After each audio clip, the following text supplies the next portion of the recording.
crescimento populacional é uma ameaça à segurança internacional ou apenas uma justificativa conveniente para interesses hegemônicos?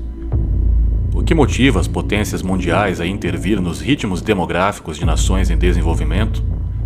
Seriam preocupações humanitárias ou estratégias para garantir acesso a recursos e condições para influenciar sua influência global? Por que os países ricos têm tanto interesse em controlar a natalidade de populações que não compartilham o mesmo nível de prosperidade? A Guerra Fria, caracterizada pela intensa rivalidade entre Estados Unidos e União Soviética, envolveu não apenas disputas ideológicas e militares, mas também um controle sobre influência e recursos nos países em desenvolvimento. O relatório Kissinger, publicado em 1974, é um reflexo direto das preocupações estratégicas dos Estados Unidos. Henry Kissinger ocupava então o cargo de secretário de Estado dos Estados Unidos, o equivalente no Brasil ao Ministério das Relações Exteriores. Kissinger, um dos principais arquitetos da política externa dos Estados Unidos durante o governo de Richard Nixon, ficou conhecido por sua abordagem pragmática e realista, a qual buscava preservar os interesses estratégicos americanos em um mundo bipolar. Ele foi responsável por iniciativas de grande impacto, como a abertura diplomática com a China e as negociações da Guerra do Vietnã. O documento apontava que o rápido crescimento populacional em países do terceiro mundo representava um desafio para o fornecimento de recursos como alimentos, água e energia, além de potencialmente contribuir para instabilidades sociais e políticas. Assim, o objetivo do relatório era avaliar como o crescimento demográfico em certas regiões poderia afetar os interesses estratégicos dos Estados Unidos. O cerne da tese do relatório era o argumento que o controle do crescimento populacional em países estratégicos era essencial para o interesse americano. Ele identificou 13 países prioritários, incluindo Índia, Bangladesh, Paquistão, Nigéria, México, Indonésia e Brasil, onde o aumento populacional poderia comprometer o acesso americano a recursos naturais e criar desafios de segurança nacional. Entre suas principais recomendações estavam: primeiro, promover programas de planejamento familiar e educação sobre controle de natalidade nos países em desenvolvimento, muitas vezes financiados por organizações internacionais ou diretamente pelos Estados Unidos. Segundo, incentivar políticas nacionais de redução de natalidade em países prioritários, oferecendo assistência técnica e econômica. Terceiro, assegurar que o controle populacional não interferisse nos interesses econômicos dos Estados Unidos, como a continuidade da exportação de recursos naturais. Em linhas gerais, o relatório identificava o crescimento demográfico como uma ameaça indireta à segurança norte-americana, argumentando que ele poderia desestabilizar países estratégicos, tornando-os suscetíveis à propaganda comunista. Segundo o relatório, o crescimento também poderia aumentar a pressão sobre recursos naturais globais, como petróleo, alimentos e minérios, fundamentais para a economia americana e para a manutenção do seu poderio militar. E terceiro, intensificar a migração e os fluxos populacionais descontrolados, gerando tensões regionais e desafios diplomáticos. Esses fatores alinhavam-se com a visão de segurança predominante na Guerra Fria, que ia além do confronto militar direto para incluir a contenção de ameaças sociais e econômicas. O conteúdo do relatório moldou a abordagem norte-americana em relação à política de controle populacional durante as décadas de 1970 e 1980. Embora oficialmente o documento não tenha sido amplamente divulgado até sua desclassificação em 1989, ele influenciou iniciativas globais de saúde e desenvolvimento promovidas pelos governos norte-americanos. Como exemplos podem ser citados: primeiro, os programas da Agência dos Estados Unidos para o Desenvolvimento Internacional focados em planejamento familiar.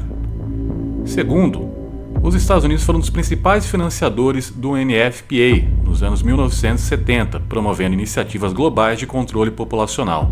O apoio norte-americano a essa agência estava em sintonia com o conteúdo do relatório, que via organismos multilaterais como ferramentas eficazes para disseminar políticas de planejamento familiar, as quais deveriam ser aplicadas em países em desenvolvimento sem que a responsabilidade norte-americana fosse encontrada. Development efforts are already being substantially impeded by burgeoning birth rates. Eventually, they'll be swamped entirely if nothing's done to moderate.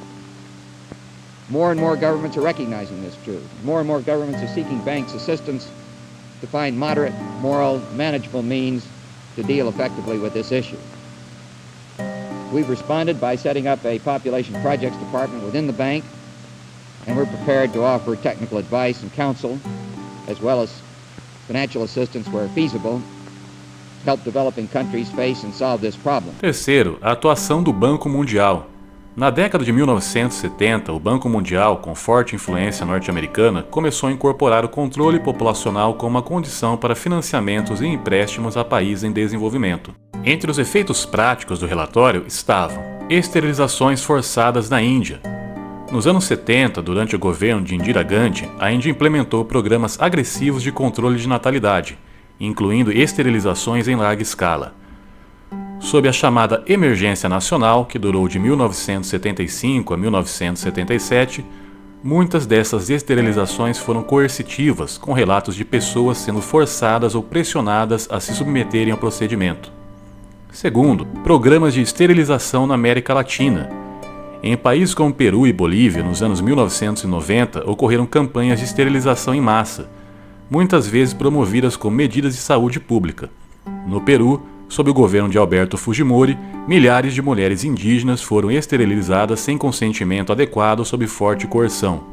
Essas ações geraram críticas de líderes religiosos, organizações de direitos humanos e acadêmicos, que argumentaram que as políticas pressionavam países a adotar medidas que não necessariamente correspondiam às suas prioridades internas.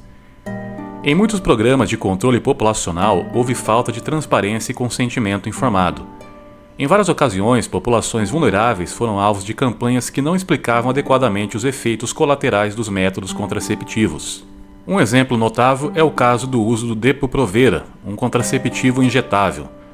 Mulheres em países africanos e asiáticos foram submetidas a programas de teste do medicamento sem consentimento total, gerando polêmica sobre o papel das empresas farmacêuticas e dos governos envolvidos.